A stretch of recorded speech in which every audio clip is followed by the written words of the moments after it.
Hello मेरे प्यारे दोस्तों, आप सभी को मेरे यूट्यूब चैनल कहानी का खजाना में स्वागत करती हूँ। आई होप आप सभी लोग खुश होंगे, स्वस्थ होंगे। चलिए दोस्तों, आज आप सबको मैं एक नई कहानी सुनाती हूँ। मेरा छोटा भाई नैतिक का 2 महीने पहले ही चेन्नई ट्रांसफर हुआ है। उसकी पत्नी बिपाशा हमारे साथ रहती है। एक रात मुझे उसके कमरे से कुछ आवाज़ सुनाई दी। मैंने जाकर देखा तो मेरे होश उड़ गए।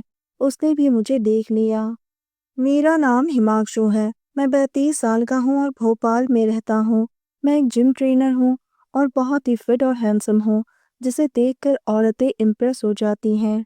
मेरे परिवार में मेरी माँ, मेरी पत्नी, एक बेटा, छोटा भाई और उसकी पत्नी रहते हैं। मेरे छोटे भाई की शादी को 3 साल हो गए हैं। 2 महीने पहले ही उसका ट्रांसफ़र चेन्नई हो गया है। तब से वो वहाँ पर अकेले ही रहता है। उसकी पत्नी हमारे साथ ही रहती है।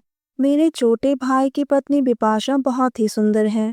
उसकी खूबसूरती देखकर हर कोई उसे एक बार मुड़कर जरूर देखता है। बिपाशा को लेकर मेरे मन में कभी कोई बुरा ख्याल नहीं आया, लेकिन एक दिन कुछ ऐसा हुआ कि मैं अपने आप पर काबू खो बैठा और उसके साथ एक अनचाहे रिश्ते में बन गया। एक दिन खबर आया कि मेरी पत्नी की बुआ का देहांत हो गया है, तो मेरी पत्नी अपने बेटे के साथ मेरी माँ को लेकर अपने गांव चली गई। मुझे कुछ काम था तो इसलिए मैं जा नहीं पाया। मेरी पत्नी 13वीं के बाद ही वापस आएगी और घर में सिर्फ मैं और बिपाशा ही रह गए। पहले दिन तो सब कुछ नॉर्मल ही था, लेकिन अगले दिन रात को कुछ ऐसा हुआ जो मैंने कभी सपने में भी नहीं सोचा था। मेरी तो जिंदगी ही बदल गई। रात को खाना खाने के बाद मैं अपने कमरे में सोने चला गया, लेकिन मुझे रात को नींद नहीं आ रही थी और प्यास भी बहुत लग रही थी। रात के करीब 11 बजे मैं पानी पीने के लिए रसोई में गया तो मैंने बिपाशा के कमरे में लाइट जलते हुए देखा।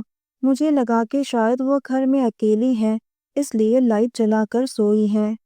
जैसे ही मैं रूम के पास पहुंचा, मुझे किसी के सिसकने की आवाज़ सुनाई दी।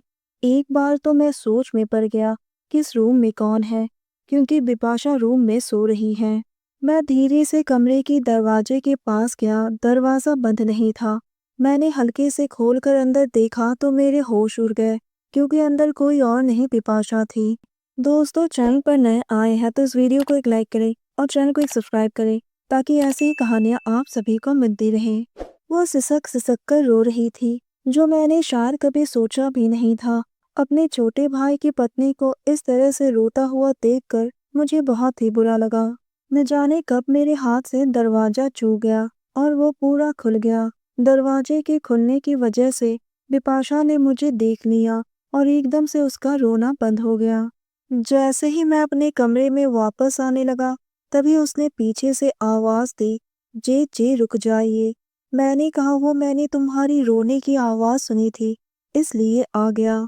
उसने कहा, जे जे आप मेरे रोने की वजह जानना नहीं चाहोगे? मैंने कहा, तुम बताओगे तभी तो पता चलेगा। उसने कहा, आपके भाई मुझे बच्चा देने लायक नहीं है। उन्होंने कहा कि मैं इसमें आपकी मदद लूं। मैंने कहा, मैं इसमें तुम्हारी क्या मदद कर सकता हूँ? उसने कहा, जी आप मुझे माँ बनने का सुख दे दो, मैं पूरी जिंदगी आपकी गुलाम रहूंगी। मैंने कहा, लेकिन मेरी पत्नी को पता चल गया तो? उसने कहा कि जेठानी को कभी पता नहीं चलेगा, ये बात हम दोनों के बीच में ही रहेगी। उसने कहा, हर औरत आपकी पत्नी की तरह खुशकिस्मत नहीं होती है कि उन्हें आप जैसा पति मिले। मैंने कहा, सच बताऊं तो मैं भी उतना खुशकिस्मत नहीं हूँ, क्योंकि मेरी पत्नी को अब इन सब कामों में इंटरेस्ट कम ही होने लगा है जब से हमारा बेटा हुआ है। तो उसने कहा कि हम दोनों की हालत भी एक जैसी ही है। आप प्यार के लिए तरस रहे हो और मैं बच्चे के लिए।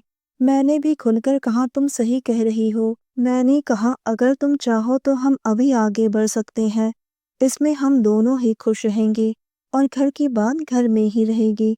बिपाशा शर्मा गई। उसके चेहरे की चमक साफ बता रही थी कि वो दिल से राजी है। उसकी बात मैंने उसे अपनी बाहों में भर लिया। उसने भी मुझे अपनी बाहों में कस के जकड़ लिया। मैं धीरे से अपने होठों को उसके होठों के पास ले गया और चूमने लगा। वो भी मेरा साथ देने लगी। मैंने धीरे से उसकी साड़ी को किनारा किया।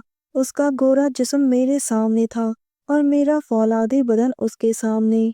उसके बाद मैं वो सब में बिजी हो गया। उसके नाखून मेरी पीठ पर चुभ रहे थे, जिसकी वजह से मैं और भी बेकाबू हो रहा था। वो सिसकारियां ले रही थी। उसकी आंखें हल्की सी बंद होने लगी, आंखों से आंसू बह रहे थे। मुझे उसके दुख और तकलीफ का अंदाजा हो रहा था।